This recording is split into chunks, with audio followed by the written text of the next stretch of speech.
ನಮಸ್ಕಾರಗಳು. ನಾವು ಹಿಂದಿನ ತರಗತಿಯಲ್ಲಿ ಇತಿಹಾಸವನ್ನು ಯಾವ ಥರ ಓದಬೇಕು ಮತ್ತು ಜಿಯೋಗ್ರಫಿಯನ್ನು ಯಾವ ಥರ ಓದಬೇಕು ಅಂಥೇಳಿ ಹಲವಾರು ವಿಚಾರಗಳನ್ನು ಡಿಸ್ಕಸ್ ಮಾಡ್ತಾ ಇದ್ದೆವು. ಇದು ಭಾಗ 3.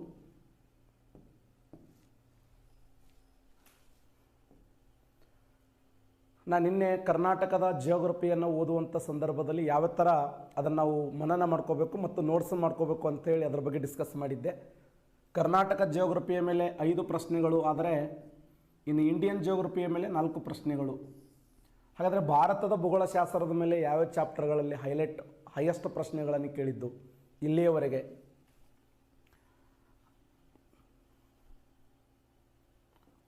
ಸಾಂಪ್ರದಾಯಿಕ GK ಓದುವಂಥ ಸಮಯದಲ್ಲಿ ಭಾರತದ ಭೂಗೋಳಶಾಸ್ತ್ರದ 1ನೇ ಅಧ್ಯಾಯವನ್ನು ನಾವು ಗಮನಿಸಿದಾಗ ನಮ್ಮ ಭಾರತ ಭೂಮಿಯ ಮೇಲೆ ಎಲ್ಲಿದೆ ಅನ್ನುವಂಥ ವಿಚಾರವನ್ನು ನಾವು ನೋಡಲೇಬೇಕು. ಭಾರತ ಭೂಮಿಯ ಮೇಲೆ ಯಾವ ಭಾಗದಲ್ಲಿದೆ? ಭಾರತ ಭೂಮಿಯ ಮೇಲೆ ಯಾವ ಭಾಗದಲ್ಲಿದೆ ಅಂದರೆ ಉತ್ತರಾರ್ಧಗೋಳದ ಪೂರ್ವ ಭಾಗದಲ್ಲಿ ಕಂಡುಬರ್ತದೆ. ಉತ್ತರಾರ್ಧಗೋಳದ ಪೂರ್ವ ಭಾಗದಲ್ಲಿ.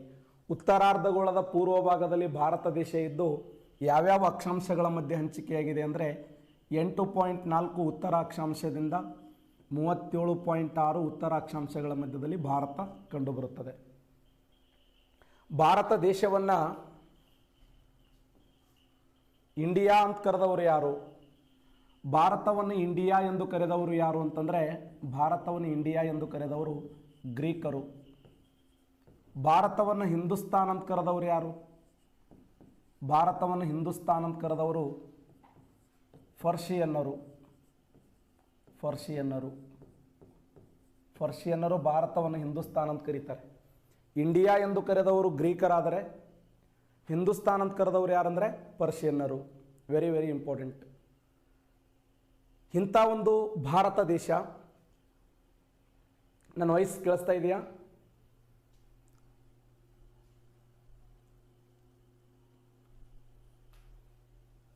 ನೋಡಿ, ಇಂಡಿಯಾ ಅಂತ ಕರೆದವರು ಗ್ರೀಕರಾದರೆ ಹಿಂದೂಸ್ತಾನ್ ಅಂತ ಕರೆದವರು ಪರ್ಷಿಯನ್ನರು. ಭಾರತ ಯಾವ್ಯಾವ ಅಕ್ಷಾಂಶಗಳ ಮಧ್ಯೆ ಹಂಚಿಕೆಯಾಗಿದೆ ಅಂತಂದರೆ ಭಾರತ ದೇಶ 8.4 ಉತ್ತರ ಅಕ್ಷಾಂಶದಿಂದ 37.6 ಉತ್ತರ ಅಕ್ಷಾಂಶಗಳ ಮಧ್ಯೆ ಹಂಚಿಕೆಯಾಗಿದೆ. ಇವೆರಡರ ಮಧ್ಯದಲ್ಲಿ 23 ಕರ್ಕಾಟಕ ಸಂಕ್ರಾಂತಿ ವೃತ್ತ ಹಂಚಿಕೆಯಾಗಿದೆ. 23 ಕರ್ಕಾಟಕ ಸಂಕ್ರಾಂತಿ ವೃತ್ತ ಯಾವ್ಯಾವ ರಾಜ್ಯಗಳ ಮೇಲೆ ಹಾದು ಹೋಗಿದೆ ಅಂದರೆ ಸುಮಾರು 8 ರಾಜ್ಯಗಳ ಮೇಲೆ ಹಾದು ಹೋಗಿದೆ. ಆ 8 ರಾಜ್ಯಗಳು ಯಾವಂದರೆ ನಂಬರ್ 1 ಗುಜರಾತ್, ರಾಜಸ್ಥಾನ್, ಮಧ್ಯಪ್ರದೇಶ್, ಛತ್ತೀಸ್ಗಢ, ಜಾರ್ಖಂಡ್, ಪಶ್ಚಿಮ ಬಂಗಾಳ, ತ್ರಿಪುರಾ, ಮಿಜೋರಾಂ.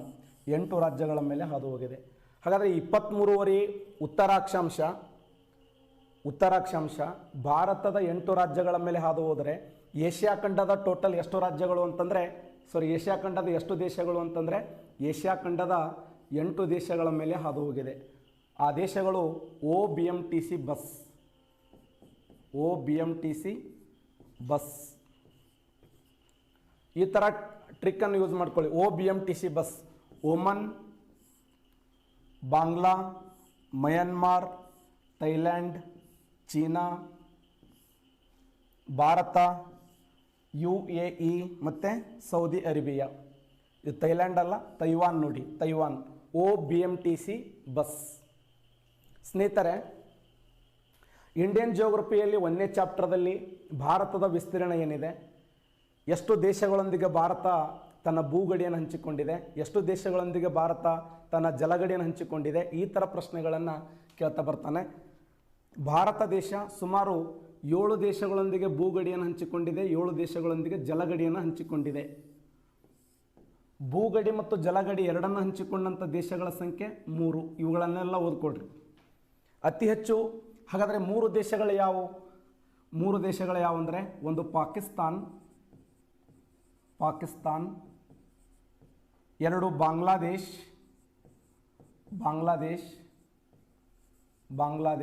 ಮತ್ತು ಮಯನ್ಮಾರ್. ಈ 3 ದೇಶಗಳದವಲ್ಲ, ಈ 3 ದೇಶಗಳ ವಿಶೇಷ ಏನಂದರೆ ಜಲಗಡಿ ಮತ್ತು ಭೂಗಡಿ ಎರಡನ್ನು ಹಂಚಿಕೊಂಡಿರ್ತಕ್ಕಂಥ ದೇಶಗಳು. ಒಂದು ಕಡೆ ಜಲಗಡಿನೂ ಹಂಚಿಕೊಂಡವ, ಭೂಗಡಿನ ಹಂಚಿಕೊಂಡವ. ಇನ್ನು ಸಪ್ರೇಟಾಗಿ ಬರೀ ಭೂಗಡಿ ಹಂಚಿಕೊಂಡಂಥ ದೇಶಗಳು ಚೀನಾ ಮತ್ತು ಭೂತಾನ್,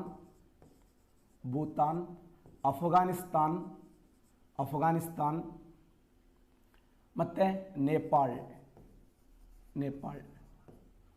ನೋಡಿ, ಚೀನಾ, ಭೂತಾನ್, ಅಫ್ಘಾನಿಸ್ತಾನ್, ನೇಪಾಳ್, ಪಾಕಿಸ್ತಾನ್, ಬಾಂಗ್ಲಾ, ಮಯನ್ಮಾರ್, ಟೋಟಲ್ 7 ದೇಶಗಳು ಭೂಗಡಿ ಹಂಚಿಕೊಂಡವ. ಅದರಲ್ಲಿ 3 ದೇಶಗಳು ಜಲಗಡಿ ಮತ್ತು ಭೂಗಡಿ ಎರಡನ್ನು ಹಂಚಿಕೊಂಡವ ಅಂತ ಹೇಳಿದೆ. ಇನ್ನು ಜಲಗಡಿಯನ್ನು ಹಂಚಿಕೊಂಡಿರ್ತಕ್ಕಂಥ ದೇಶಗಳಲ್ಲಿ ಒಂದು ಮಾಲ್ಡೀವ್ಸ್ ಮತ್ತು ಥೈಲ್ಯಾಂಡ್,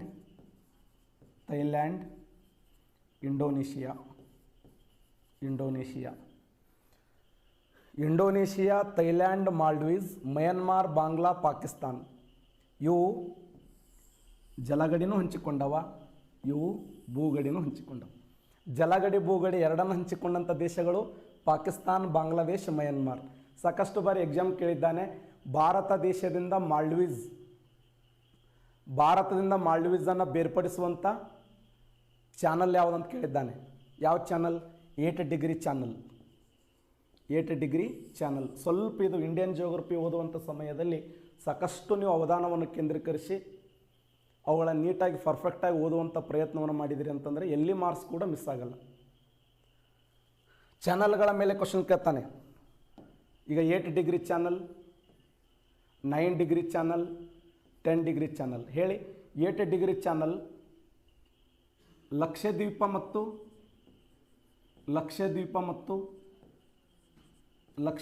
ಮತ್ತು ಯಾವ ದೇಶಗಳನ್ನು ಏನನ್ನು ಬೇರ್ಪಡಿಸ್ತದೆ? ಲಕ್ಷದ್ವೀಪ ಮತ್ತು ಮಿನಿಕಾಯನ್ನು ಬೇರ್ಪಡಿಸ್ತದೆ. ಲಕ್ಷದ್ವೀಪ ಮತ್ತು ಮಾಲ್ಡೀವ್ಸ್ಗಳನ್ನು ಬೇರ್ಪಡಿಸ್ತದೆ. ಲಕ್ಷದ್ವೀಪ ಮತ್ತು ಮಾಲ್ಡೀವ್ಸ್.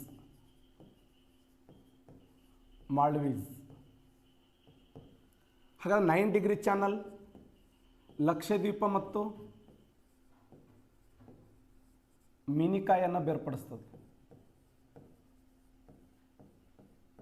ಇನ್ನು 10 ಡಿಗ್ರಿ ಚಾನಲ್ ಉತ್ತರ ಅಂಡೋಮಾನ್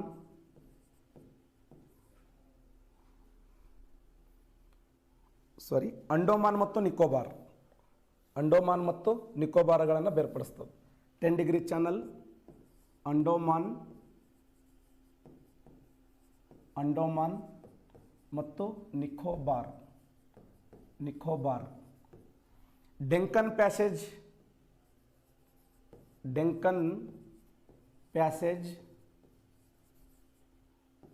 ಇದು ಏನನ್ನು ಬೇರ್ಪಡಿಸ್ತದೆ ಅಂದರೆ ದಕ್ಷಿಣ ಅಂಡೋಮಾನ್ ಮತ್ತು ಚಿಕ್ಕ ಅಂಡೋಮಾನ್ಗಳನ್ನು ಬೇರ್ಪಡಿಸ್ತದೆ. ಚಿಕ್ಕ ಅಂಡೋಮಾನ್. ಈ ಡೆಕ್ಕನ್ ಪ್ಯಾಸೇಜ್ ಅನ್ನೋದು ದಕ್ಷಿಣ ಅಂಡೋಮಾನ್ ಮತ್ತು ಚಿಕ್ಕ ಅಂಡೋಮಾನ್ಗಳನ್ನು ಬೇರ್ಪಡಿಸ್ತದೆ. 10 ಡಿಗ್ರಿ ಚಾನಲ್ ಅಂಡೋಮಾನ್ ಮತ್ತು ನಿಕೋಬಾರವನ್ನು ಬೇರ್ಪಡಿಸ್ತದೆ. 9 ಡಿಗ್ರಿ ಚಾನಲ್ ಲಕ್ಷದ್ವೀಪ ಮತ್ತು ಮಿನಿಕಾಯನ್ನು ಬೇರ್ಪಡಿಸ್ತದೆ. 8 ಡಿಗ್ರಿ ಚಾನಲ್ ಲಕ್ಷದ್ವೀಪ ಮತ್ತು ಮಾಲ್ಡೀವ್ಸ್ಗಳನ್ನು ಬೇರ್ಪಡಿಸ್ತದೆ. ಭಾರತ ದೇಶದಲ್ಲಿ ಪ್ರಸ್ತುತ ರಾಜ್ಯಗಳ ಸಂಖ್ಯೆ ಎಷ್ಟು? ನಮ್ಮ ದೇಶದಲ್ಲಿ ಪ್ರಸ್ತುತ ರಾಜ್ಯಗಳನ್ನು ತೆಗೆದುಕೊಂಡಾಗ ಪ್ರೆಸೆಂಟ್ ಭಾರತ ದೇಶದಲ್ಲಿ 28 ರಾಜ್ಯಗಳದಾವೆ. ಕರೆಕ್ಟಾ?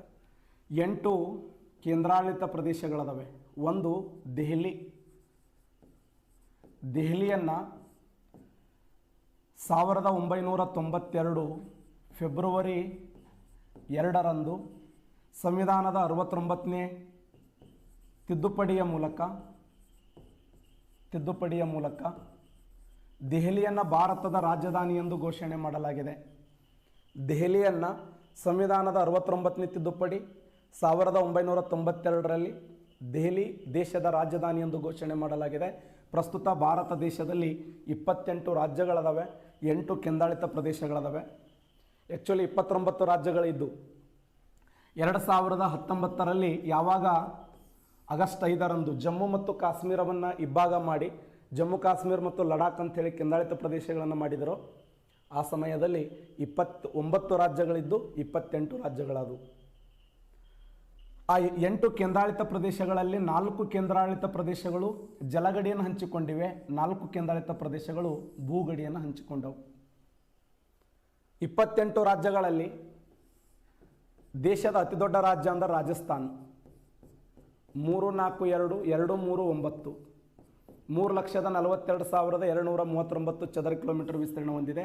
ರಾಜಸ್ಥಾನ ದೇಶದಲ್ಲಿ ವಿಸ್ತೀರ್ಣದಲ್ಲಿ ಅತ್ಯಂತ ದೊಡ್ಡ ರಾಜ್ಯ. ಆದರೆ ಅತಿ ಚಿಕ್ಕ ರಾಜ್ಯ ಯಾವುದಂದ್ರೆ ಗೋವಾ.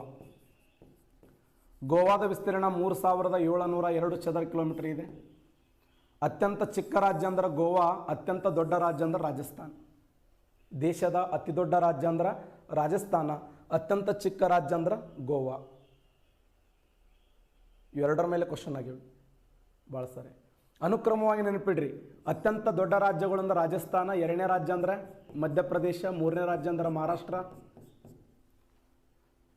ರಾಜಸ್ಥಾನ್, ಮಧ್ಯಪ್ರದೇಶ್, ಮಹಾರಾಷ್ಟ್ರ, ಗುಜರಾತ್ ಅತಿ ದೊಡ್ಡ ರಾಜ್ಯಗಳು. ಚಿಕ್ಕ ರಾಜ್ಯಗಳು ಮೊನ್ನೆ ಹೇಳಿ ನಿಮಗೆ GST, ಗೋವಾ, ಸಿಕ್ಕಿಂ, ತ್ರಿಪುರ. 1ನೇ ಚಾಪ್ಟರ್ದಲ್ಲಿ ನನ್ನ ಪ್ರಕಾರ 2ರಿಂದ 3 ಪ್ರಶ್ನೆಗಳನ್ನು ಕೇಳುವ ಸಾಧ್ಯತೆ ಇದೆ. ಭಾರತದ ವಿಸ್ತೀರ್ಣದ ಮೇಲೆ ಕೇಳಬಹುದು, ಅಥವಾ ಭಾರತದ ಜನಸಂಖ್ಯೆಯ ಮೇಲೆ ಕೇಳಬಹುದು, ವಿವಾದಾತ್ಮಕವಾಗಿರುವಂಥ ಕೆಲವು ಗಡಿರೇಖೆಗಳ ಮೇಲೆ ಕೇಳ್ತಾನೆ. ಭಾರತ ಹಾಗೂ ಪಾಕಿಸ್ತಾನಗಳ ಮಧ್ಯೆ ಕಂಡುಬರುವ ಗಡಿರೇಖೆ ಹೆಸರು ಸರ್ ಸೆರಿಸ್ ರ್ಯಾಡ್ಕ್ಲಿಫ್ ಗಡಿರೇಖೆ. ಭಾರತ ಹಾಗೂ ಚೀನಾ ದೇಶಗಳ ಮಧ್ಯೆ ಕಂಡುಬರುವಂಥ ಗಡಿರೇಖೆ ಮ್ಯಾಕ್ ಮೋಹನ್ ಗಡಿರೇಖೆ. ಭಾರತ ಮತ್ತು ಅಫ್ಘಾನಿಸ್ತಾನಗಳ ಮಧ್ಯೆ ಕಂಡುಬರುವಂಥ ಗಡಿರೇಖೆ ಡುರೆಂಡ್ ಗಡಿರೇಖೆ. ಭಾರತ ಮತ್ತು ಪಾಕಿಸ್ತಾನ್, ಭಾರತ ಪಾಕಿಸ್ತಾನ್, ಭಾರತ ಮತ್ತು ಚೀನಾ, ಭಾರತ ಮತ್ತು ಚೀನಾ, ಭಾರತ ಮತ್ತು ಅಫ್ಘಾನಿಸ್ತಾನ. ಭಾರತ ಪಾಕಿಸ್ತಾನಗಳ ಮಧ್ಯೆ ಕಂಡುಬರುವಂಥ ಗಡಿರೇಖೆ ಹೆಸರೇನು ಅಂದ್ರೆ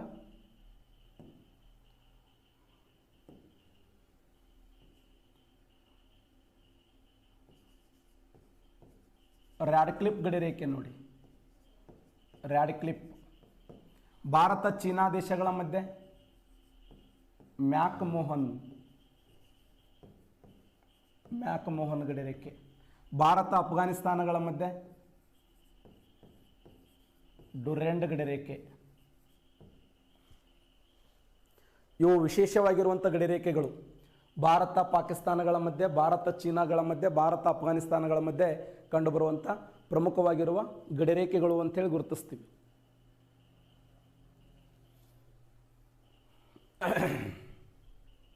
ಭಾರತದ ಒಟ್ಟು ವಿಸ್ತೀರ್ಣ ಎಷ್ಟಿದೆ? ನಮ್ಮ ಭಾರತ ದೇಶದ ಒಟ್ಟು ವಿಸ್ತೀರ್ಣ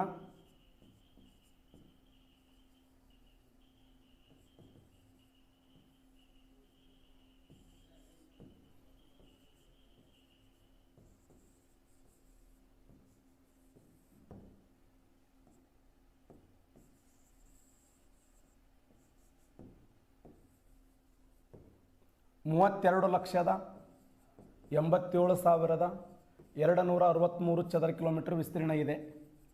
ಚೆಕ್ಕಿಮ್ಮಿ. ಭಾರತದ ವಿಸ್ತೀರ್ಣ 32,87,263 ಚದರ ಕಿಲೋಮೀಟರ್ ವಿಸ್ತೀರ್ಣ ಹೊಂದಿದ್ದು, ವಿಶ್ವದಲ್ಲಿ ಭಾರತದ ವಿಸ್ತೀರ್ಣ ಎಷ್ಟಿದೆ ಅಂತಂದರೆ 2.4% ಇದೆ. ಸ್ಥಾನ ಎಷ್ಟನೇ ಸ್ಥಾನದಲ್ಲಿದೆ ಅಂದರೆ 7ನೇ ಸ್ಥಾನದಲ್ಲಿದೆ. ಇವೆಲ್ಲ ಕೇಳೋಣ. ಸ್ಥಾನ ಕೇಳಿದ್ದಾನೆ, ಎಷ್ಟು ಪರ್ಸೆಂಟ್ ಇದೆ ವಿಶ್ವದಲ್ಲಿ ಭಾರತದ ವಿಸ್ತೀರ್ಣ ಅಂತ ಕೇಳಿದ್ದಾನೆ. ವಿಶ್ವದಲ್ಲಿ ಭಾರತ ವಿಸ್ತೀರ್ಣ 2.4% ಸ್ಥಾನ ಇದ್ದರೆ ಎಷ್ಟನೇ ಸ್ಥಾನ ಅಂದರೆ 7ನೇ ಸ್ಥಾನ. ಪ್ರಥಮ ಸ್ಥಾನದಲ್ಲಿ ಯಾವುದಿದೆ? ರಷ್ಯಾ ಇದೆ. 2ನೇದ್ದು ಕೆನಡಾ ಇದೆ, ಚೀನಾ ಇದೆ, ಅಮೇರಿಕಾ, ಬ್ರೆಜಿಲ್, ಆಸ್ಟ್ರೇಲಿಯಾ, ಭಾರತ, ಮತ್ತು Argentina, Kazakhstan, Algeria. RKC ABAB ಅಕ್ಕ ಅಂತ ನೆನ್ಪಿಡಿ. Russia 176 lakh, Canada 99, China 95, America 85, Brazil 83, Australia 76.82, Bharat 32.87. ವಿಶ್ವದ ಅತಿ ದೊಡ್ಡ ದೇಶ ಇದು.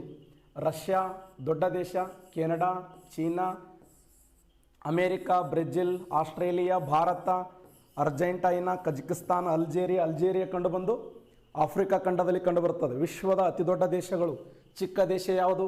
Vatican city.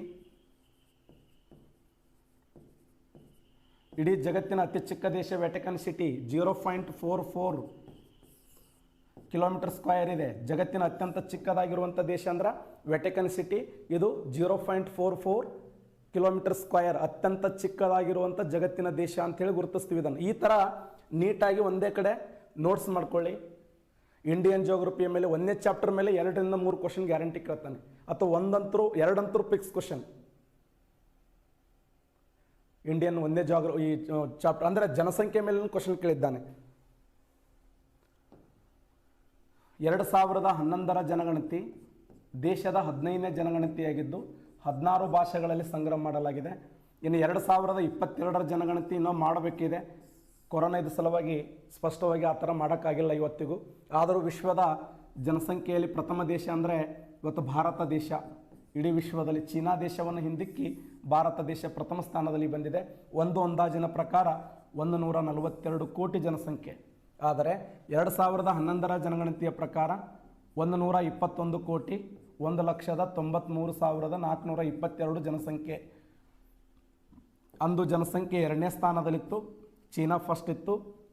ಈ ಪ್ರೆಸೆಂಟ ಭಾರತ ಪ್ರಥಮ ಸ್ಥಾನದಲ್ಲಿದೆ. ಲಿಂಗಾನುಪಾತ ಅಂದರೆ ಏನು ಅಂತ ಕೇಳ್ತಾನೆ. ಲಿಂಗಾನುಪಾತ ಅಂದ್ರೆ ಪ್ರತಿ 1000 ಜನಸಂಖ್ಯೆಗಿರುವಂಥ ಅಥವಾ 1000 ಪುರುಷರಿಗಿರುವ ಸ್ತ್ರೀಯರ ಪ್ರಮಾಣವನ್ನು ಲಿಂಗಾನುಪಾತ ಅಂತ ಕರಿತೀವಿ. ಜನಸಾಂದ್ರತೆ ಅಂದರೆ ಏನು? ಜನಸಾಂದ್ರತೆ ಪ್ರತಿ ಚದರ ಕಿಲೋಮೀಟರ್ ಪ್ರದೇಶದಲ್ಲಿ ವಾಸಿಸುವ ಜನಸಂಖ್ಯೆಯನ್ನು ಜನಸಾಂದ್ರತೆ ಅಂತ ಕರಿತೀವಿ. ಸಾಕ್ಷರತೆ ಅಂದರೆ ಏನು? ಸಾಕ್ಷರತೆ ಅಂದರೆ ಯಾವುದೇ ಒಂದು ಭಾಷೆಯಲ್ಲಿ ಸುಲಭವಾಗಿ ಓದಲು ಮತ್ತು ಬರೆಯಲು ಬರುವಂತಿದ್ದರೆ 7 ವರ್ಷ ಮೇಲ್ಪಟ್ಟ ದೇಶದ ಯಾವುದೇ ಒಬ್ಬ ಪ್ರಜೆ 7 ವರ್ಷ ಮೇಲ್ಪಟ್ಟ ದೇಶದ ಯಾವುದೇ ಒಬ್ಬ ಪ್ರಜೆ ಸಂವಿಧಾನಬದ್ಧವಾಗಿರುವಂಥ ಒಂದು ಭಾಷೆಯಲ್ಲಿ ಸುಲಭವಾಗಿ ಓದಲು ಮತ್ತು ಬರೆಯಲು ಬರುವಂತಿದ್ದರೆ ಅವನನ್ನು ಸಾಕ್ಷರ ಅಂತ ಕರೀತಾರೆ. ಸಾಕ್ಷರ. 2011ರ ಪ್ರಕಾರ ಲಿಂಗಾನುಪಾತ ಎಷ್ಟಿದೆ? 943 ಇದೆ. ಜನಸಾಂದ್ರತೆ 382 ಇದೆ. ಸಾಕ್ಷರ ಪ್ರಮಾಣ 74.04 ಅಥವಾ 72.98 ಅಥವಾ 73 ಸಾಕ್ಷರ ಪ್ರಮಾಣವನ್ನು ನೋಡ್ತೀವಿ. ಎಲ್ಲ ಒಂದೇ. ಇದು ತಾತ್ಕಾಲಿಕ, ಇದು ಫೈನಲ್. ಇದು 74.04 ಇದೆಯಲ್ಲ ತಾತ್ಕಾಲಿಕ, ಇದು ಫೈನಲ್ 72.98. ಇದು ಜನಸಾಂದ್ರತೆ 382, ಲಿಂಗಾನುಪಾತ 943.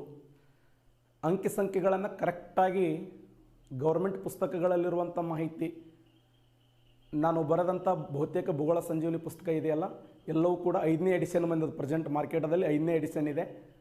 ಎಲ್ಲವೂ ಕೂಡ ಅಪ್ಡೇಟ್ ಮಾಡಿದ್ದೇನೆ ಪ್ರತಿಯೊಂದು ಅಂಶಗಳನ್ನು. ಎಲ್ಲ ಗೌರ್ಮೆಂಟ್ ಪುಸ್ತಕಗಳನ್ನು ಓದ್ಕೊಡ್ರಿ. ಅದಾದಮೇಲೆ ನಂದು ಭೂಗೋಳ ಸಂಜೀವನಿ ಓದ್ರಿ ಅಂತ ಹೇಳಂಗಿಲ್ಲ, ಯಾವುದಾದ್ರೂ ಒಂದು ಚಲೋ ಒಳ್ಳೆ ಆಥರ್ ಲೇಖಕರು ಬರೆದಂಥ ಪುಸ್ತಕವನ್ನು ಓದಿ ಮನನ ಮಾಡ್ಕೊಳ್ರಿ, ನೋಟ್ಸ್ ಮಾಡ್ಕೊಳ್ಳಿ. ಇನ್ನು ಇಂಗ್ಲೀಷ್ ಮೀಡಿಯಮ್ ಇದ್ದವರು, ಆಂಗ್ಲ ಮಾಧ್ಯಮದವರು NCERT ಪುಸ್ತಕಗಳನ್ನು ಓದ್ಕೊಡ್ರಿ. ಇದು 1ನೇ ಚಾಪ್ಟರ್ಗೆ ಸಂಬಂಧಪಟ್ಟಿರ್ತಕ್ಕಂಥ ಪಾಯಿಂಟ್. ಇನ್ನು 2ನೇದು ಯಾವುದು? ಭಾರತದ ಪ್ರಾಕೃತಿಕ ಲಕ್ಷಣಗಳು. ಭಾರತದ ಪ್ರಾಕೃತಿಕ ಲಕ್ಷಣಗಳು. ಪ್ರಾಕೃತಿಕ ಲಕ್ಷಣಗಳು. ಲಕ್ಷಣಗಳು. ಭಾರತದ ಪ್ರಾಕೃತಿಕ ಲಕ್ಷಣಗಳು ನೋಡಿದಾಗ ಮುಖ್ಯವಾಗಿ ಭಾರತವನ್ನು ಪ್ರಾಕೃತಿಕವಾಗಿ ಎಷ್ಟು ಭಾಗಗಳನ್ನಾಗಿ ವಿಂಗಡಿಸ್ತೀವಿ ಅಂದರೆ 4 ಭಾಗಗಳನ್ನಾಗಿ ವಿಂಗಡಿಸ್ತೀವಿ. ಅತ್ಯಂತ ಮುಖ್ಯವಾಗಿ ಅಲ್ಲ, ಭಾರತದ ಪ್ರಾಕೃತಿಕ ಲಕ್ಷಣಗಳು ಅಂದರೆ ಭಾರತ ಹೆಂಗಿದೆ, ಪ್ರಾಕೃತಿಕ ಲಕ್ಷಣಗಳನ್ನು ನೋಡಿದಾಗ ಏನೇನು ಕಂಡು ಬರ್ತವೆ? ಒಂದು, ಎತ್ತರದ ಪರ್ವತಗಳದಾವೆ, ಎತ್ತರದ ಪರ್ವತಗಳು. 2ನೇದ್ದು ಉತ್ತರದ ಮೈದಾನ ಇದೆ, ಉತ್ತರದ ಮೈದಾನ. 3 ಪರ್ಯಾಯ ಪ್ರಸ್ಥಭೂಮಿ ಇದೆ, ಪರ್ಯಾಯ ಪ್ರಸ್ಥಭೂಮಿ. 4 ದ್ವೀಪಗಳು. ಭಾರತವನ್ನು ಪ್ರಾಕೃತಿಕವಾಗಿ ಎಷ್ಟು ಭಾಗಗಳನ್ನಾಗಿ ವಿಂಗಡಿಸ್ತೀವಿ ಅಂದರೆ 4 ಭಾಗಗಳನ್ನಾಗಿ ವಿಂಗಡಿಸ್ತೀವಿ. 1ನೇದ್ದು ಎತ್ತರದ ಪರ್ವತಗಳು, ಉತ್ತರದಲ್ಲಿ ಕಂಡುಬರುವ ಎತ್ತರದ ಪರ್ವತಗಳು, ಉತ್ತರದ ಮೈದಾನ, ಪರ್ಯಾಯ ಪ್ರಸ್ಥಭೂಮಿ, ದ್ವೀಪಗಳು. ನನ್ನ ಪ್ರಕಾರ ಇಂಡಿಯನ್ ಜಿಯೋಗ್ರಫಿಯಲ್ಲಿ ಅತ್ಯಂತ ಮುಖ್ಯವಾಗಿರುವಂಥ ಚಾಪ್ಟರ್ ಇದು. ಅತಿ ಮುಖ್ಯವಾಗಿರುವಂಥ ಚಾಪ್ಟರ್. ನಮ್ಗೆ ಭಾಳ ಸಂಕ್ಷಿಪ್ತ, ನೀವು ಮ್ಯಾಪ್ ಮೂಲಕನೇ ತಿಳ್ಕೊಂಡ್ಬಿಡಬೇಕು ಭಾರತ ದೇಶದ ಎಲ್ಲೆಲ್ಲಿ ಯಾವ ಭಾಗಗಳನ್ನು ನೋಡಕ್ಕೆ ಸಾಧ್ಯ ಇದೆ ಅಂಥೇಳಿ.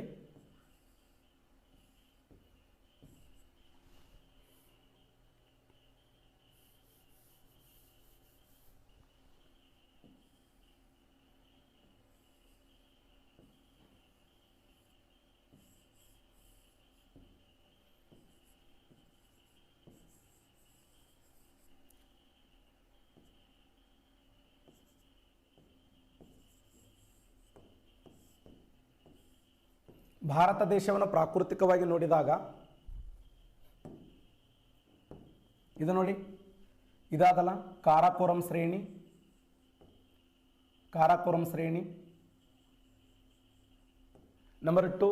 ಫಸ್ಟ್ನೇದ್ದು ಕಾರಾಕೋರಂ ಶ್ರೇಣಿ, ಎರಡನೇದ್ದು 1, 2, 3 ಅಂತ ಬರ್ಕೊಂಡು ಬಂದಾಗ ಕಾರಾಕೋರಂ ಶ್ರೇಣಿ, ಎರಡನೇದ್ದು ಜಾಸ್ಕರ ಶ್ರೇಣಿ, ಮೂರನೇದ್ದು ಕಾರಾಕೋರಂ ಶ್ರೇಣಿ, ಜಾಸ್ಕರ ಶ್ರೇಣಿ, ಹಿಂದೂಕುಷ್ ಪರ್ವತಗಳು, ಮತ್ತು ಮಹಾ ಹಿಮಾಲಯ, ಮಧ್ಯ ಹಿಮಾಲಯ, ಕೆಳ ಹಿಮಾಲಯ, ಇವುಗಳನ್ನು ಪಾದ ಬೆಟ್ಟಗಳು ಅಂತ ಕರಿತೀವಿ. ಇವು ಈಶಾನ್ಯ ಬೆಟ್ಟಗಳು. ಈಶಾನ್ಯ ಬೆಟ್ಟಗಳು ಇಲ್ಲಿ ನೋಡಿದಾಗ ಅರಾವಳಿ ಬೆಟ್ಟಗಳು, ವಿಂಧ್ಯ ಪರ್ವತಗಳು, ಸಾತ್ಪುರ ಶ್ರೇಣಿ, ಪಶ್ಚಿಮ ಘಟ್ಟಗಳು, ಪೂರ್ವ ಘಟ್ಟಗಳು, ಮಹಾದೇವ ಬೆಟ್ಟಗಳು, ರಾಜಮಹಲ್ ಬೆಟ್ಟಗಳು, ಮೈಕಲ್ ಪರ್ವತಗಳು. ಡೈಗ್ರಾಮ್ ಮೂಲಕ ಪರ್ಫೆಕ್ಟ್ ಮಾಡಿಕೊಡ್ರಿ. ಕಾರಾಕೋರಂ ಶ್ರೇಣಿ ಮತ್ತು ಜಾಸ್ಕರ ಶ್ರೇಣಿ, ಲಡಾಖ್ ಶ್ರೇಣಿ, ಆ 3 ಶ್ರೇಣಿಗಳು ಅಲ್ಲೇ ಅದ ನೋಡಿ. ಕಾರಾಕೋರಂ ಶ್ರೇಣಿ, ಜಾಸ್ಕರ ಶ್ರೇಣಿ, ಲಡಾಖ್ ಶ್ರೇಣಿ. ಕಾರಾಕೋರಂ ಶ್ರೇಣಿಯಲ್ಲಿ ಅತಿ ಎತ್ತರವಾದ ಶಿಖರ ಅಂದರೆ K2. ಹಿಮಾಲಯ ಪರ್ವತಗಳಲ್ಲಿ ಅತಿ ಎತ್ತರವಾದ ಶಿಖರ ಅಂದ್ರೆ ಮೌಂಟ್ ಎವರೆಸ್ಟ್. ಈಶಾನ್ಯ ಬೆಟ್ಟಗಳಲ್ಲಿ ಅತಿ ಎತ್ತರವಾದ ಶಿಖರ ಅಂದ್ರೆ ಸಾರಾಮತಿ. ಅರಾವಳಿ ಬೆಟ್ಟಗಳಲ್ಲಿ ಅತಿ ಎತ್ತರವಾದ ಶಿಖರ ಅಂದ್ರೆ ಗುರು ಶಿಖರ. ವಿಂಧ್ಯ ಪರ್ವತಗಳಲ್ಲಿ ಅತಿ ಎತ್ತರವಾದ ಶಿಖರ ಅಂತಂದರೆ ಅಮರಕಂಟಕ. ಮತ್ತು ಸಾತ್ಪುರ್ ಶ್ರೇಣಿಯಲ್ಲಿ ಅತಿ ಎತ್ತರವಾದ ಶಿಖರ ಅಂದ್ರೆ ಧೂಪ್ಗರ್ ಶಿಖರ. ಮಹಾರಾಷ್ಟ್ರದ ಅತಿ ಎತ್ತರವಾದ ಶಿಖರ ಕಾಲ್ಸುಬಾಯಿ. ಕರ್ನಾಟಕದ ಅತಿ ಎತ್ತರವಾದ ಶಿಖರ ಮುಳ್ಳಯ್ಯನಗಿರಿ. ಕೇರಳದ ಅತಿ ಎತ್ತರವಾದ ಶಿಖರ ಅಂದ್ರೆ ಆನೈಮುಡಿ ಶಿಖರ. ಆಂಧ್ರದ ಅತಿ ಎತ್ತರವಾದ ಶಿಖರ ಅಂತಂದರೆ ಆರಮಕೊಂಡ ಶಿಖರ. ಒಡಿಶಾ ರಾಜ್ಯದ ಅತಿ ಎತ್ತರವಾದ ಶಿಖರ ಅಂದ್ರೆ ಮಹೇಂದ್ರಗಿರಿ. ಮೊನ್ನೆ 2017 PDO ಕೇಳಿದ ಪ್ರಶ್ನೆ ಇದು. ತಮಿಳುನಾಡಿನ ಅತಿ ಎತ್ತರವಾದ ಶಿಖರ ಅಂದ್ರೆ ದೊಡ್ಡ ಬೆಟ್ಟ ನೋಡಿ.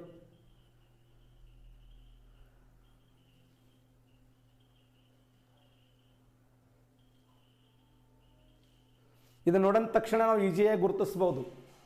ಇದು ಉತ್ತರದ ಮಹಾಮೈದಾನವನ್ನು ಭಾರತ ದೇಶದ ಹೃದಯ ಭಾಗ ಅಂತ ಕರಿತೀವಿ.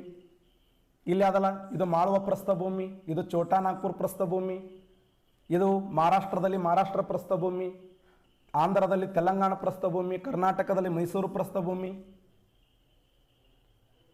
ಇದು ಕರಾವಳಿ ಭಾಗ. ಇದು ಪಶ್ಚಿಮ ಕರಾವಳಿ ಹಾಗೂ ಪೂರ್ವ ಕರಾವಳಿ ಸಂಧಿಸುವುದು ತಮಿಳುನಾಡಿನ ಕನ್ಯಾಕುಮಾರಿಯಲ್ಲಿ. ಪಶ್ಚಿಮ ಘಟ್ಟ ಹಾಗೂ ಪೂರ್ವ ಘಟ್ಟ ಸಂಧಿಸುವುದು ನೀಲಗಿರಿ ಬೆಟ್ಟಗಳಲ್ಲಿ. ನೀಲಗಿರಿ ಬೆಟ್ಟಗಳಲ್ಲಿ ಅತಿ ಎತ್ತರವಾದ ಶಿಖರ ಅಂದ್ರೆ ದೊಡ್ಡ ಬೆಟ್ಟ. ದಕ್ಷಿಣ ಭಾರತದ ಅತಿ ಎತ್ತರವಾಗಿರುವ 2ನೇ ಶಿಖರ ಅದು ದೊಡ್ಡ ಬೆಟ್ಟ. ಗುಜರಾತ್ ರಾಜ್ಯದಲ್ಲಿ ಕಚ್ ಕರಾವಳಿ ಇದೆ. ಮಹಾರಾಷ್ಟ್ರದಲ್ಲಿ ಕೊಂಕಣಿ ಕರಾವಳಿ ಇದೆ. ಕರ್ನಾಟಕದಲ್ಲಿ ಕೇಂದ್ರ ಕರಾವಳಿ, ಗೋವಾದಲ್ಲಿ ಕೊಂಕಣಿ ಕರಾವಳಿ, ಕೇರಳದಲ್ಲಿ ಮಲಬಾರ ತೀರ, ತಮಿಳುನಾಡಿನಲ್ಲಿ ಕೋರಮಂಡಲ ತೀರ, ಆಂಧ್ರದಲ್ಲಿ ತಮಿಳುನಾಡಲ್ಲಿ ಕೋರಮಂಡಲ ತೀರ, ಆಂಧ್ರದಲ್ಲಿ ಆಂಧ್ರ ತೀರ ಅಥವಾ ಸರ್ಕಾರಿ ತೀರ, ಒಡಿಸ್ಸಾದಲ್ಲಿ ಉತ್ಕಲ ತೀರ, ಪಶ್ಚಿಮ ಬಂಗಾಳದಲ್ಲಿ ವಂಗ ತೀರ. ಉತ್ಕಲ ವಂಗ ಅನ್ನುವಂಥ ಶಬ್ದಗಳನ್ನು ಕೇಳಿರಿ. ಉತ್ಕಲ ಅಂದ್ರೆ ಏನು? ಒಡಿಸ್ಸಾ ರಾಜ್ಯದ ಕರಾವಳಿ ಹೆಸರದು. ಉತ್ಕಲ ಒಡಿಸ್ಸಾ ರಾಜ್ಯದ ಕರಾವಳಿ ಆದರೆ ಪಶ್ಚಿಮ ಬಂಗಾಳದ ಕರಾವಳಿ ವಂಗ ಕರಾವಳಿ. ರಾಷ್ಟ್ರಗೀತೆಯನ್ನು ಹಾಡುವಂಥ ಸಮಯದಲ್ಲಿ ವಂಗ ಭಂಗ, ಉತ್ಕಲ ವಂಗ ಆ ಶಬ್ದಗಳನ್ನು ಕೇಳಿರಿ, ಅವೆಲ್ಲ ಕರಾವಳಿ ಹೆಸರು. ಉತ್ತರ ಮೈದಾನದಲ್ಲಿ ಕಂಡುಬರುವಂಥ ಮಣ್ಣು ಮೆಕ್ಕಲು ಮಣ್ಣು. ಹಿಮಾಲಯ ಪರ್ವತಗಳಲ್ಲಿ ಕಂಡುಬರುವ ಮಣ್ಣು ಪರ್ವತದ ಮಣ್ಣು. ಈಶಾನ್ಯ ಬೆಟ್ಟಗಳಲ್ಲಿ ಕಂಡುಬರುವ ಮಣ್ಣು ಜಂಬೆಟ್ಟಿಗೆಯ ಮಣ್ಣು. ಡೆಕ್ಕನ್ ಟ್ರ್ಯಾಪ್ ಕಪ್ಪು ಮಣ್ಣು. ತಮಿಳುನಾಡಿನಲ್ಲಿ ಕೆಂಪು ಮಣ್ಣು. ಅರಾವಳಿ ಬೆಟ್ಟಗಳ ಹಿಂದಿನ ಪ್ರದೇಶವನ್ನು ಮಳೆ ನೆರಳಿನ ಪ್ರದೇಶ ಅಂತ ಕರಿತೀವಿ. ಆ ಮಳೆ ನೆರಳಿನ ಪ್ರದೇಶದಲ್ಲಿ ಕಂಡುಬರುವ ಮಣ್ಣು ಮರುಭೂಮಿಯ ಮಣ್ಣು. ಇಲ್ಲಿ ನೋಡಿ, ಉತ್ತರ ಅಂಡಮಾನ್, ದಕ್ಷಿಣ ಅಂಡೋಮಾನ್, ಉತ್ತರ ಅಂಡೋಮಾನ್, ಮಧ್ಯ ಅಂಡೋಮಾನ್, ದಕ್ಷಿಣ ಅಂಡೋಮಾನ್, ಚಿಕ್ಕ Andaman, car Nicobar, little Nicobar, great Nicobar, ಇಲ್ಲಿ ಲಕ್ಷದ್ವೀಪಗಳು, ಇವೆಲ್ಲ ಲಕ್ಷದ್ವೀಪಗಳು. ನೀವು ಡೈಗ್ರಾಮದಲ್ಲಿ ಇಡೀ ಇಂಡಿಯನ್ ಜಿಯೋಗ್ರಫಿಯನ್ನು ಇಳಿಸುವಂಥ ಪ್ರಯತ್ನವನ್ನು ಮಾಡಬೇಕು. ಇದು ನೋಡಿದ ತಕ್ಷಣ ಇಲ್ಲಿದೆ ಅಂತ ಹೇಳ್ಬೇಕು. ಪಾಂಡಿಚೇರಿ ಎಲ್ಲಿದೆ ಅಂದ್ರೆ ನಮಗೇನು ಗೊತ್ತನ್ನಬಾರದು. ಪಾಂಡಿಚೇರಿ ಎಲ್ಲಿದೆ ಅಂದ್ರೆ 3 ರಾಜ್ಯಗಳಲ್ಲಿ ಹಂಚಿಕೆಯಾಗಿದೆ. 3 ರಾಜ್ಯಗಳು ಯಾವುವು? ಆಂಧ್ರ ಪ್ರದೇಶದಲ್ಲಿ ಪಾಂಡಿಚೇರಿ ಇದೆ, ತಮಿಳುನಾಡಲ್ಲಿ ಪಾಂಡಿಚೇರಿ ಇದೆ, ಕೇರಳದಲ್ಲಿ ಪಾಂಡಿಚೇರಿ ಇದೆ. ಕೇರಳದಲ್ಲಿ ಕಂಡುಬರುವ ಪಾಂಡಿಚೇರಿಗೆ ಏನಂತಾರೆ? ಮಾಹೆ ಅಂತ ಕರೀತಾರೆ. ಅಂದರೆ 4 ಪಾಂಡಿಚೇರಿಗಳು. ತಮಿಳುನಾಡಲ್ಲಿ 2 ಪಾಯಿಂಟ್ಗಳದಾವೆ, ಪುದುಚೇರಿ ಬೇರೆ, ಪಾಂಡಿಚೇರಿ ಬೇರೆ. ಅವುಗಳನ್ನ ನೋಡ್ಕೊಡ್ರಿ. ಮ್ಯಾಪ್ ಥ್ರೂ ನೀವು ಅಧ್ಯಯನ ಮಾಡೋಕ್ಕೆ ಶುರು ಮಾಡಿದ್ರೆ ಅಂದ್ರೆ ನಿಮ್ಗೆ ಹಿಡಿಯೋರು ಯಾರು ಇರಬಾರ್ದು. ಜಿಯೋಗ್ರಫಿಯಲ್ಲಿ 1 ಮಾರ್ಕ್ಸ್ ಮಿಸ್ ಆಗಬಾರ್ದು. ಸಾಂಪ್ರದಾಯಿಕ ಜಿಕೆ ಬಗ್ಗೆ ನಾನು ಮಾತಾಡ್ತಾ ಇರೋದು. ಮನೆ ಇತಿಹಾಸದ ಬಗ್ಗೆ ಮಾತಾಡಿದ್ದೆ, ನಿನ್ನೆ ಕರ್ನಾಟಕ ಜಿಯೋಗ್ರಫಿ ಬಗ್ಗೆ ಮಾತಾಡಿದ್ದೆ. ಇವತ್ತಿನ ಕ್ಲಾಸ್ ಪಾರ್ಟ್ ನಂಬರ್ 3 ಇದು. ಇಲ್ಲಿ ಇಂಡಿಯನ್ ಜಿಯೋಗ್ರಫಿಯನ್ನು ಯಾವ ಥರ ಓದಬೇಕು. ಹಿಮಾಲಯ ಪರ್ವತಗಳನ್ನು ಮಹಾ ಹಿಮಾಲಯ, ಮಧ್ಯ ಹಿಮಾಲಯ, ಕೆಳ ಹಿಮಾಲಯ ಅಂತ ಕರೀತಾರೆ. ಹಿಮಾಲಯ ಪರ್ವತಗಳು ಹಾಟ್ ಸ್ಪಾಟ್. ಅದು ಪೂರ್ವ ಹಿಮಾಲಯ ಇದೆಯಲ್ಲ, ಅದನ್ನು ಹಾಟ್ ಸ್ಪಾಟ್ ಅಂತ ಕರಿತೀವಿ. ನಮ್ಮ ದೇಶದಲ್ಲಿ ಟೋಟಲ್ 4 ಹಾಟ್ ಸ್ಪಾಟ್ಗಳದಾವೆ. ಹಾಟ್ ಸ್ಪಾಟ್ಗಳ ಸಂಖ್ಯೆ 4. ಹೋಪ್ ಸ್ಪಾಟ್ಗಳ ಸಂಖ್ಯೆ 2. ಹಾಟ್ ಸ್ಪಾಟ್ ಅಂದರೆ ಭೂಮಿಯ ಮೇಲೆ ಕಂಡುಬರುವ ಜೀವ ವೈವಿಧ್ಯವನ್ನು ಹಾಟ್ ಸ್ಪಾಟ್ ಅಂತ ಕರೆದರೆ, ನೀರಿನಲ್ಲಿ ಕಂಡುಬರುವ ಜೀವ ವೈವಿಧ್ಯವನ್ನು ಏನು ಕರೀತಾರೆ? Hope spot. 4 ಹಾಟ್ ಸ್ಪಾಟ್ಗಳು ಯಾವುವು? ಹಿಮಾಲಯ ಬೆಟ್ಟಗಳು,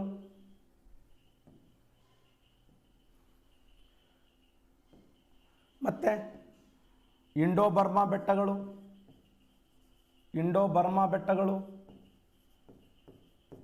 ಮತ್ತು ಸುಂದಾಲ್ಯಾಂಡ್,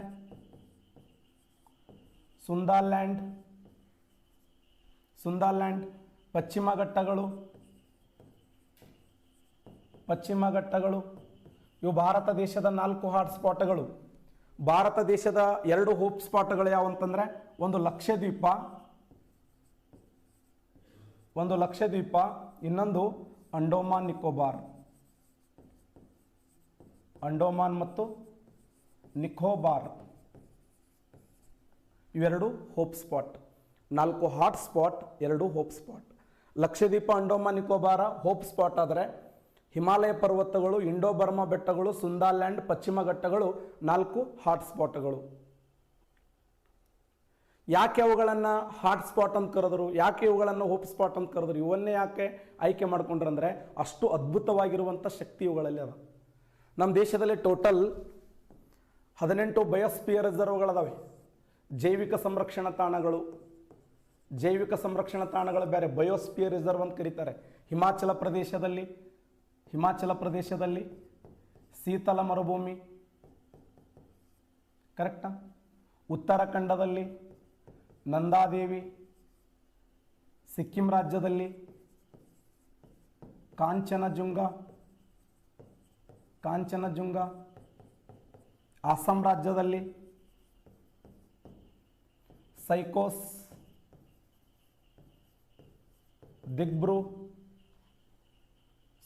ದಿಬ್ರು ಮತ್ತು ಮಾನಸ. ಮೇಘಾಲಯದಲ್ಲಿ ಕೇಳಿದ್ದ ಕ್ವಶನ್, ಮೇಘಾಲಯದಲ್ಲಿ PSI ಕ್ವಶನ್, ಮೇಘಾಲಯದಲ್ಲಿ ನೋಕ್ರೋಕ್. ಪಶ್ಚಿಮ ಬಂಗಾಳದಲ್ಲಿ ಸುಂದರ್ಬನ್. ಒಡಿಸ್ಸಾ ರಾಜ್ಯದಲ್ಲಿ ಬೈತಾರಕನ್ನಿಕಾ.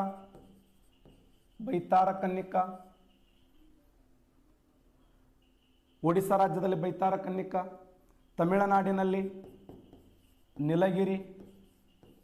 ನೀಲಗಿರಿ ಮತ್ತು ತಮಿಳುನಾಡಲ್ಲಿ ಮನ್ನಾರ್ ಅಖಾತ್. ಕೇರಳ ರಾಜ್ಯದಲ್ಲಿ ಅಗಸ್ತ್ಯಮಲೈ.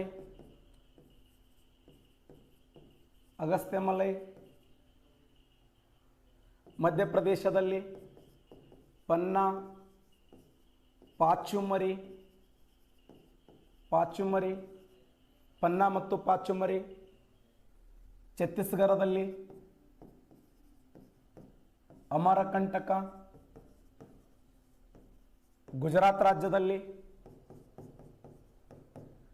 ಗ್ರೇಟ್ ರನ್ ಆಫ್ ಕಚ್,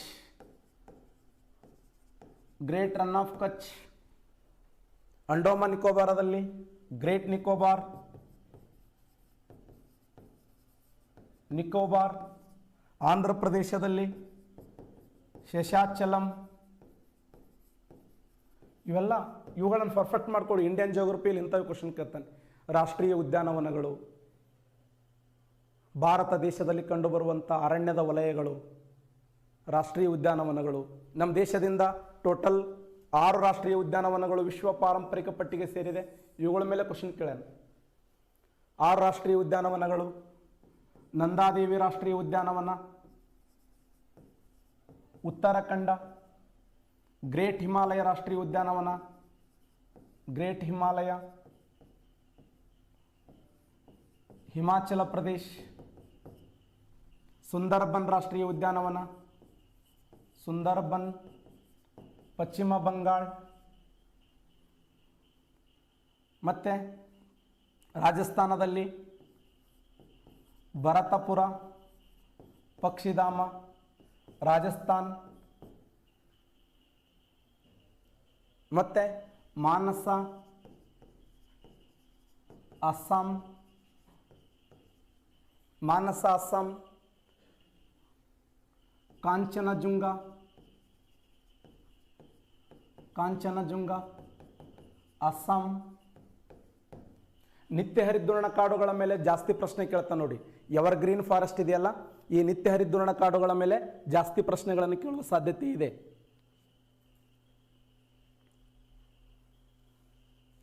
ನಿತ್ಯ ಹರಿದ್ವರ್ಣ ಕಾಡುಗಳ ಮೇಲೆ, ಮ್ಯಾಂಗ್ರೋವ್ಸ್ ಅರಣ್ಯಗಳ ಮೇಲೆ ಕ್ವಶನ್ ಕೇಳಿದ್ದಾನೆ.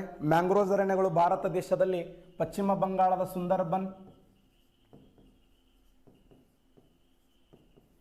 ಸುಂದರ್ಬನ್, ಒಡಿಶಾ ರಾಜ್ಯದ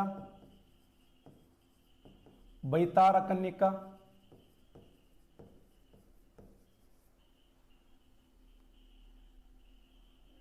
ಕೇರಳ ರಾಜ್ಯದಲ್ಲಿ ಫೇಮಸ್ ಕೇರಳ ರಾಜ್ಯದಲ್ಲಿ ಕಂಡುಬರುವಂಥ ಮ್ಯಾಂಗ್ರೋವ್ಸ್ ಅರಣ್ಯ, ವೆಂಬನಾಡು,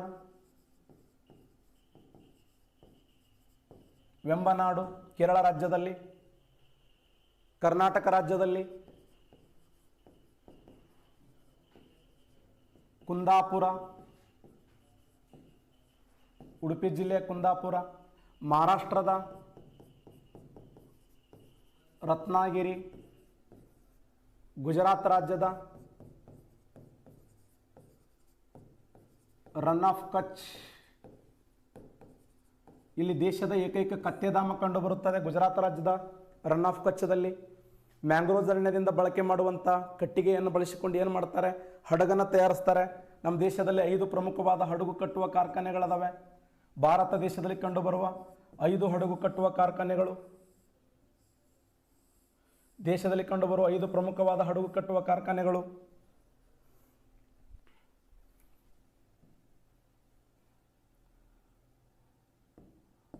ದೇಶದ ಪ್ರಥಮ ಹಡಗು ಕಟ್ಟುವ ಕಾರ್ಖಾನೆ ಆಂಧ್ರ ಪ್ರದೇಶದ ವಿಶಾಖಪಟ್ಟಣ. ಇದಕ್ಕೆ ಹಿಂದೂಸ್ತಾನ್ ಶಿಪ್ ಯಾರ್ಡ್ ಅಂತ ಕರೀತಾರೆ. ಮುಂಬೈದಲ್ಲಿ ಮಾಜ್ಗಂಡಕ್ ಹಡಗು ಕಟ್ಟುವ ಕಾರ್ಖಾನೆ ಮುಂಬೈ. ಗೋವಾ ಹಡಗು ಕಟ್ಟುವ ಕಾರ್ಖಾನೆ ಮಡಗಾಂವ್.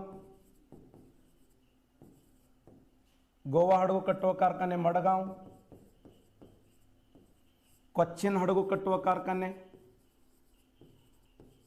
ಕೊಚ್ಚಿನ್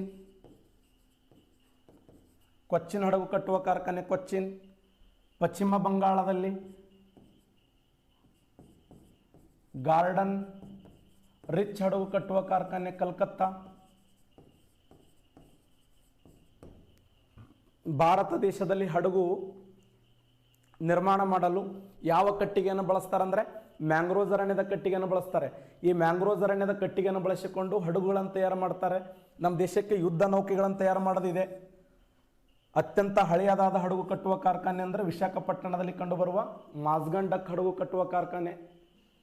ನನ್ನ ಪ್ರಕಾರ ಇಂಡಿಯನ್ ಜಿಯೋಗ್ರಫಿಯಲ್ಲಿ ಪ್ರಮುಖವಾದ ಕೈಗಾರಿಕೆಗಳ ಮೇಲೆ ಕ್ವಶನ್ ಕೇಳ್ತಾನೆ, ಸಾಂಸ್ಕೃತಿಕ ವಲಯಗಳ ಮೇಲೆ ಕ್ವಶನ್ ಕೇಳ್ಯಾನ, ಬುಡಕಟ್ಟು ಜನಾಂಗದ ಮೇಲೆ ಪ್ರಶ್ನೆ ಕೇಳ್ಯಾನ, ಬಂದರಗಳ ಮೇಲೆ ಪ್ರಶ್ನೆ ಕೇಳ್ತಾನೆ. ದೇಶದ ಪ್ರಮುಖವಾಗಿರುವಂಥ ಬಂದರಗಳ ಮೇಲೆ ಒಂದೊಂದು ಪ್ರಶ್ನೆಗಳನ್ನು ಕೇಳ್ತಾನೆ.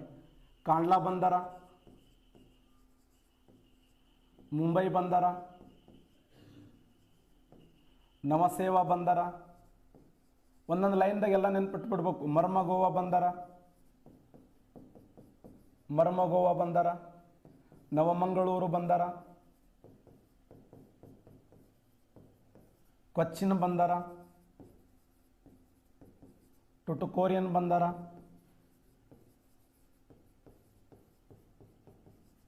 ಚೆನ್ನೈ ಬಂದರ, ಎನ್ನೋರ ಬಂದರ, ವಿಶಾಖಪಟ್ಟಣ ಬಂದರ, ಪಾರದೀಪ ಬಂದರ, ಹಾಲ್ದಿಯಾ ಬಂದರ, ಕಲ್ಕತ್ತಾ ಬಂದರ, ಪೋರ್ಟ್ ಬ್ಲೇಯರ್ ಬಂದರ. ಬಂದರಗಳ ಮೇಲೆ ಒಂದು ಕ್ವಶನ್ ಕೇಳ್ತಾನೆ. ಸ್ವತಂತ್ರ ಭಾರತದ ಮೊದಲ ಬಂದರ ಕಾಂಡ್ಲಾ. ಅತಿ ಹೆಚ್ಚು ಬಾಸುಮತಿ ಅಕ್ಕಿಯನ್ನು ರಫ್ತು ಮಾಡಿ ಪೆಟ್ರೋಲಿಯಮನ್ನು ಆಮದು ಮಾಡಿಕೊಳ್ಳುತ್ತದೆ. ಇದನ್ನು ಇತ್ತೀಚೆಗೆ ದೀನ್ ದಯಾಳ್ ಉಪಾಧ್ಯಾಯ ಬಂದರ ಅಂತ ಕರೆದರು. ಇದನ್ನು ಉಬ್ಬರಿಳಿತ ಬಂದರ ಅಂತ ಕರೀತಾರೆ. ಭಾರತದ ಹೆಬ್ಬಾಗಿಲು ಮುಂಬೈ, ಭಾರತದ ಒಡವೆ ಅಂದ್ರೆ ಮುಂಬೈ. ಇದನ್ನು ಭಾರತದ ಮ್ಯಾಂಚೆಸ್ಟರ್ ಅಂತ ಕರೀತಾರೆ. ದೇಶದ ಅತಿ ದೊಡ್ಡ ಸ್ವಾಭಾವಿಕ ಬಂದರ ಮುಂಬೈ. ಅತಿ ಹೆಚ್ಚು ಶುದ್ಧ ಪೆಟ್ರೋಲಿಯಂ ರಫ್ತು ಮಾಡುವ ಬಂದರ ಮುಂಬೈ. ಮುಂಬೈ ಬಂದರದ ಒತ್ತಡ ತಡೆಗಟ್ಟಲು ನವಸೇವಾ, ಜವಾಹರ್ಲಾಲ್ ನೆಹರು ಬಂದರ ಎಂದು ಕರೆಯುತ್ತಾರೆ. 6ನೇ ಪಂಚವಾರ್ಷಿಕ ಯೋಜನೆಯಲ್ಲಿ ಘೋಷಣೆಯಾದ ಬಂದರ ಇದು. ವೈಫೈ ಕನೆಕ್ಟ್ ಹೊಂದಿರುವಂಥ ದೇಶದ ಮೊದಲ ಬಂದರ. ಅತಿ ದೊಡ್ಡ ಕಂಟೈನರ್ ಬಂದರ ಅಂತ ಕರೀತಾರೆ. ದೇಶದ ಅತಿ ಚಿಕ್ಕ ಬಂದರ. ಗೋವಾ ರಾಜ್ಯದ ಅತಿ ದೊಡ್ಡ ಬಂದರ ಮರ್ಮಗೋವಾ. ಅತಿ ಹೆಚ್ಚು ಕಬ್ಬಿಣವನ್ನು ರಫ್ತು ಮಾಡುವ ಬಂದರ. ಜುವಾರಿ ನದಿಯ ದಡದ ಮೇಲೆ ಕಂಡುಬರುತ್ತದೆ. ಕರ್ನಾಟಕದ ಹೆಬ್ಬಾಗಿಲು ನವಮಂಗಳೂರು. 1974 ಮೇ 4ರಂದು ಘೋಷಣೆಯಾಗಿದೆ. ದೇಶದ ಅತಿ ದೊಡ್ಡ 9ನೇ ಬಂದರ ಅಂತ ಕರಿತೀವಿ ಇದನ್ನು. ಕರ್ನಾಟಕ ರಾಜ್ಯದ ಅತ್ಯಂತ ಆಳವಾದ ಬಂದರ ನವಮಂಗಳೂರು. ಗ್ರಾನೈಟ್ ಶಿಲೆಗಳನ್ನು ರಫ್ತು ಮಾಡುತ್ತದೆ. ಕಾಫಿ ರಫ್ತು ಮಾಡುತ್ತದೆ. ಭಾರತದ ಕಾಫಿ ಸಂಶೋಧನಾ ಕೇಂದ್ರ ಚಿಕ್ಕಮಗಳೂರು ಜಿಲ್ಲೆ ಬಾಳೆಹೊನ್ನೂರದಲ್ಲಿದೆ. ರೋಬಸ್ಟ್ ಮತ್ತು ಈ ಒಂದು ಅರಬಿಕ್ ಕಾಫಿಯನ್ನು ಉತ್ಪಾದನೆ ಮಾಡ್ತೀವಿ. ಪ್ರಪಂಚದ ಕಾಫಿಯ ಬಂದರ ಅಂದರೆ ದಕ್ಷಿಣ ಅಮೆರಿಕದ ಬ್ರೆಜಿಲ್ ದೇಶದ ರಿಯೋ ಡಿ ಜನೇರೋ ಅನ್ನುವಂಥ ಬಂದರ. ನವಮಂಗಳೂರು ಬಂದರದ ಮೂಲಕ ಸಂಸ್ಕರಿಸಿದ ಮ್ಯಾಕ್ರಲ್ ತಳಿಯನ್ನು ರಫ್ತು ಮಾಡಲಾಗುತ್ತದೆ. ಅತಿ ಸುಂದರವಾದ ಬಂದರ ಕೊಚ್ಚಿನ್ ಬಂದರ. ಇದನ್ನು ಅರಬ್ಬಿ ಸಮುದ್ರದ ರಾಣಿ ಎಂದು ಕರೆಯುತ್ತಾರೆ. ಇದನ್ನು ಮಸಾಲಿಯ ಬಂದರ ಎಂದು ಕರೆಯುತ್ತಾರೆ. ಅರಬ್ಬಿ ಸಮುದ್ರದ ರಾಜ್ಯ ಅಂದರೆ ಕೊಲ್ಲಂ ಬಂದರ. ಕೊಲ್ಲಂ ಬಂದರದ ಪಕ್ಕದಲ್ಲಿ ಅಲಿಪೂಜಿ ಅನ್ನುವಂಥ ಬಂದರ ಇದೆ. ಈ ಅಲಿಪೂಜಿ ಬಂದರವನ್ನು ಏನಂತ ಕರೀತಾರೆ? ಪೂರ್ವದ ವೆನ್ನಿಸ್ ಅಂತ ಕರೀತಾರೆ. ಒಂದೊಂದು ಲೈನ್ನ ಒಂದೊಂದು ಬಂದರಗಳು ನೆನ್ಪಿಡಬೇಕು. ಅತಿ ಹೆಚ್ಚು ರಾಸಾಯನಿಕ ರಸಗೊಬ್ಬರ ರಫ್ತು ಮಾಡುವ ಬಂದರ ಚಿದಂಬರಂ ಬಂದರ. ತಮಿಳುನಾಡಿನ ಅತಿ ದೊಡ್ಡ 2ನೇ ಬಂದರ. ಚರ್ಮದ ಬಂದರ ಚೆನ್ನೈ. ಇದನ್ನು ದಕ್ಷಿಣ ಭಾರತದ ಹೆಬ್ಬಾಗಿಲು ಅಂತ ಕರೀತಾರೆ. ಇದನ್ನು ಅಣ್ಣಾದೊರೈ ಬಂದರ ಅಂತ ಕರೀತಾರೆ.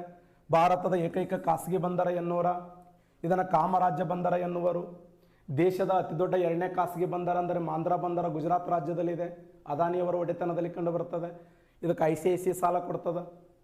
ICICI bank, ICICI industrial credit investment corporation of India ಪ್ರಸ್ತುತ ದೇಶದ ಅತಿ ದೊಡ್ಡ 2ನೇ ಖಾಸಗಿ ವಲಯದ ಬ್ಯಾಂಕ್ ಇದು. ವಿಶಾಖಪಟ್ಟಣ ದೇಶದ ಅತಿ ಆಳವಾದ ಬಂದರ.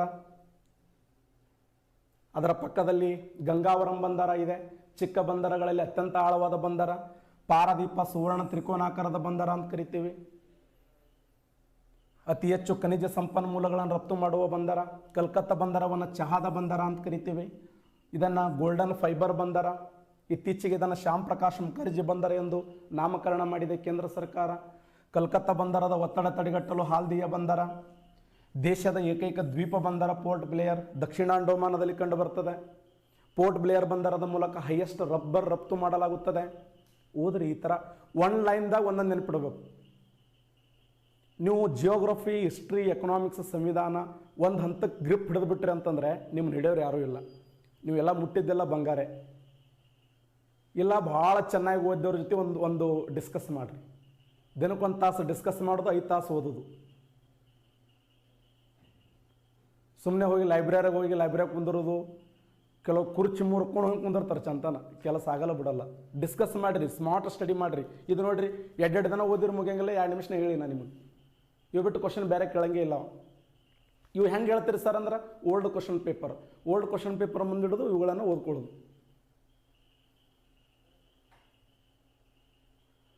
ಓದಿ ಚಸ್ಮನೆ ಹೊಡೆದು ಹೋಗ್ಬೇಕು ಕಡೆ, ಕೂತು ಕುರ್ಚಿನೇ ಮುರಿದು ಹೋಗ್ಬೇಕು ಕಡೆ, ಎಲ್ಲೆಲ್ಲಿ ಕೆಲಸ ಹಂಗಿಲ್ಲ. ಅದು ಯಾಕೆ ಹಂಗಾಗ್ತದಂದ್ರೆ, ನಾವು ಓದುವಂಥ ಸಮಯದಲ್ಲಿ ಸ್ಮಾರ್ಟ್ ಸ್ಟಡಿ ಮಾಡೋಂಗಿಲ್ಲ. ನಾವು ಹಂಗೆ ಲಕ್ಷ ಜನ ನೋಡ್ತೀವಿ ನಾವು, ಲಕ್ಷ ಜನ. ನಾನು 2015ರಲ್ಲಿ 5 ಲಕ್ಷ ಜನ ಬರೆದಿದ್ದೆವು ನಾವು TET. ಅದರ 2300 ಜನ ಪಾಸ್ ಆಗಿದ್ದೆವು. 2300 ಜನ. ಅದರಾಗ ನಾನು ಕೂಡ ಒಬ್ಬ. ಬಿಜಾಪುರಕ್ಕೆ ನಂದು 9ನೇ ರ್ಯಾಂಕ್ ಟೀಚರ್ ಪೋಸ್ಟ್ 2015ರಲ್ಲಿ. ಆಗಲ್ಲ ಅಂದ್ರೆ ಆಗಲ್ಲ, ಆಗ್ತದಂದ್ರೆ ಆಗ್ತದ. ಗೌರ್ಮೆಂಟ್ ಟೀಚರ್ 2015 ನಾ ಸೆಲೆಕ್ಟ್ ಆಗಿದ್ದೆ. ನೀವು ಆಗಲ್ಲ ಅಂದ್ರೆ ಆಗಲ್ಲ, ಆಗ್ತದಂದ್ರೆ ಆಗ್ತದ. ಪ್ರಯತ್ನ ಮಾಡಿರಿ, 1000 ಮಂದಿ ತಲೆ ಕೆಡಿಸ್ಕೋಬೇಡ್ರಿ. ಭಾಳ ಚೆನ್ನಾಗಿ ಓದ್ಕೊಡ್ರಿ, ಕೆಲಸ ಆಗ್ತದೆ ಅಷ್ಟೇ. ರೈಲು ವಲಯಗಳ ಮೇಲೆ ಕೇಳ್ತಾನೆ ಗ್ಯಾರಂಟಿ ಪ್ರಶ್ನೆ. ಉತ್ತರ ರೈಲು ವಲಯ ದೆಹಲಿ, ದಕ್ಷಿಣ ರೈಲು ವಲಯ ಚೆನ್ನೈ, ಪಶ್ಚಿಮ ರೈಲು ವಲಯ ಮುಂಬೈ, ಪೂರ್ವ ರೈಲು ವಲಯ ಕಲ್ಕತ್ತಾ, ಉತ್ತರ ಮಧ್ಯ ರೈಲು ವಲಯ ಅಲಹಾಬಾದ್, ದಕ್ಷಿಣ ಮಧ್ಯ ರೈಲು ವಲಯ ಯಾವುದು? ದಕ್ಷಿಣ ಮಧ್ಯ ರೈಲು ವಲಯ, ಉತ್ತರ ಮಧ್ಯ ಅಲಹಾಬಾದ್, ದಕ್ಷಿಣ ಮಧ್ಯ ಸಿಕಂದರಾಬಾದ್, ಪಶ್ಚಿಮ ಮಧ್ಯ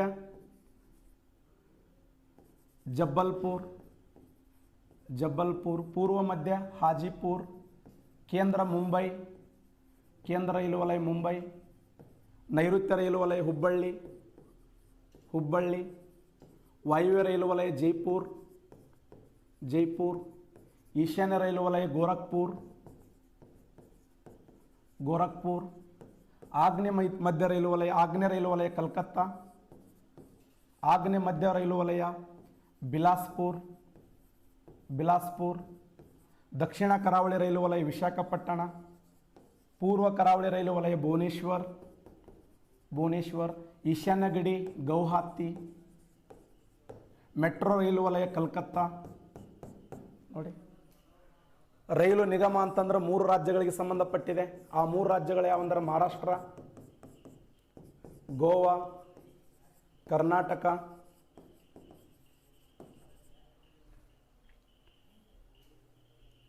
ರೈಲು ವಲಯಗಳ ಮೇಲೆ ಗ್ಯಾರಂಟಿ ಪ್ರಶ್ನೆ. ಬಂದರಗಳ ಮೇಲೆ, ಸಾರಿಗೆ ಮತ್ತು ಸಂಪರ್ಕಗಳ ಮೇಲೆ. ಸುವರ್ಣ ಚತುಷ್ಕೋನ ಯೋಜನೆ ಅಂದರೆ ಏನು? ಕಾರಿಡಾರ್ ಯೋಜನೆ ಅಂದರೆ ಏನು? ದೇಶದ ಅತಿ ಉದ್ದವಾದ ರಾಷ್ಟ್ರೀಯ ಹೆದ್ದಾರಿ ಯಾವುದು? ಚಿಕ್ಕ ರಾಷ್ಟ್ರೀಯ ಹೆದ್ದಾರಿ ಯಾವುದು? ವಿಮಾನ ನಿಲ್ದಾಣಗಳು ಯಾವುವು? ಇವುಗಳು ಓದ್ಕೊಂಡ್ರೆ ಸಕ್ಸಸ್ ಆಗ್ತೀರಿ ಗ್ಯಾರಂಟಿ. ಓಕೆ, ಮತ್ತೆ ನಾಳೆ ಅವಧಿಯಲ್ಲಿ ಭಾಗ 4ರ ಬಗ್ಗೆ ಡಿಸ್ಕಸ್ ಮಾಡ್ತೀನಿ. ಭಾಗ 4ರಲ್ಲಿ ವರ್ಲ್ಡ್ ಜಿಯೋಗ್ರಫಿ ಮತ್ತು ಫಿಸಿಕಲ್ ಜಿಯೋಗ್ರಫಿ ಬಗ್ಗೆ ಮಾತಾಡಿಕೊಂಡು, ಮತ್ತು ಸಂವಿಧಾನವನ್ನು ಯಾವ ಥರ ಓದಬೇಕು, ಎಕನಾಮಿಕ್ಸನ್ನು ಯಾವ ಥರ ಓದಬೇಕು ಅಂತೇಳಿ ನಾನು ತಿಳಿಸ್ತೀನಿ. ಯಾರ್ಯಾರು ಕ್ಲಾಸ್ಗೆ ಅಟೆಂಡ್ ಆಗಿರಲ್ಲ, ನಿಮ್ಗೆ ಯಾವ ಥರ ಕ್ಲಾಸ್ ಇದು ಇಂಟ್ರೆಸ್ಟ್ ಅನ್ನಿಸ್ತಾ ಇದೆ ಅಂತೇಳಿ ಕಮೆಂಟ್ ಬಾಕ್ಸ್ನಲ್ಲಿ ಹಾಕಿ ಲೈಕ್ ಕೊಡಿ. ಎಲ್ಲರಿಗೂ ಒಳ್ಳೆಯದಾಗಲಿ. ನಮಸ್ಕಾರ.